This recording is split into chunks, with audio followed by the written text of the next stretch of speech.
Senior পর্যায়ে football শুরু করেছেন এক বছরও হয়নি, এর মাঝে আর্জেন্টিনা জাতীয় দলে অভিষেক হয়ে গেছে থমাস আরান্দার।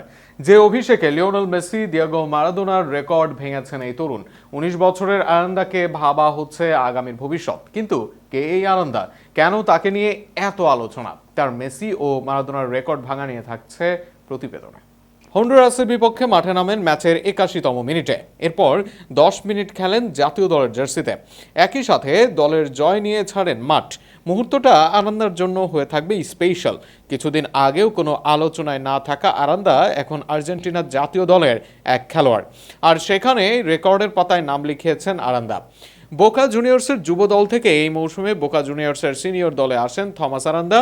১৯ বছর বয়সী আরান্দা সিনিয়র দলের হয়ে খেলেন মোট ১৪টি ম্যাচ। এই ১৪ ম্যাচে করেন ৩টি গোল অ্যাসিস্ট, ২ গোলের সাথে করেন ১ অ্যাসিস্ট। ছিলেন দলের এক গুরুত্বপূর্ণ পারফর্মার। ২৬ জানুয়ারি বোকা জুনিয়র্সের হয়ে এস্তাদিয়ান্তাসের বিপক্ষে ৫ মিনিট খেলেন তিনি।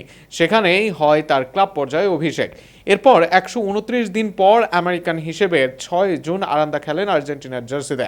এবার হন্ডুরাসের বিপক্ষে ১০ মিনিট মাঠে থাকেন আরান্দা, আর এই দিনের ব্যবধানে আরান্দা করেন রেকর্ড, যেখানে ভাঙেন মেসি ও মারাদোনার রেকর্ড। মাত্র ১৬ বছর বয়সে ১৯৭৭ সালের ২৭ ফেব্রুয়ারিতে অভিষেক হয় দিয়েগো মারাদোনার। অভিষেকের আগে আর্জেন্টাইন জুনিয়র্স ক্লাবে ছিলেন তিনি। ২০ অক্টোবর ১৯৭৬ সালে অভিষেক হয় সেখানে, অর্থাৎ সিনিয়র দলে অভিষেকের ১৩০ দিন পর জাতীয় দলে আসেন মারাদোনা। এতদিন এটাই ছিল আর্জেন্টিনার জার্সিতে ক্লাবে সিনিয়র দলে অভিষেকের পর মূল দলে আসার ক্ষেত্রে সবচেয়ে কম সময়। এমনকি লিওনেল মেসিও ছাড়াতে পারেননি আরান্দাকে। তরুণ বয়সে বিশ্বে আলোচনার কেন্দ্রে ছিলেন মেসি। বার্সার যুব দল থেকে দ্যুতি ছড়িয়ে যান নিয়মিতই, কিন্তু এরপরেও অভিষিক্ত হতে তুলনামূলক সময় লাগে এলেমটেনের।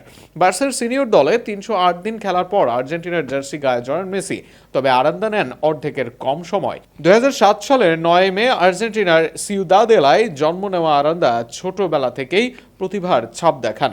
২০১৮ সালে ১১ বছর বয়সে বোকা জুনিয়র্সের একাডেমিতে যোগ দেন তিনি। এরপর ২০২৬ সালের শুরুতে আসেন দলটির মূল দলে। সেখানে ১৪ ম্যাচ খেলেন, মাত্র ৭ বার থেকেছেন মূল একাদশে। তাতেই জাতীয় দলের টিকিট মিলল তার।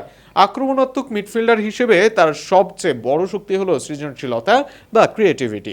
এছাড়া দ্রুত সিদ্ধান্ত নেওয়ার ক্ষমতা এবং ছোট ছোট পাসে খেলার গতি বাড়িয়ে দেওয়ার জন্য নজর কেড়েছেন তিনি।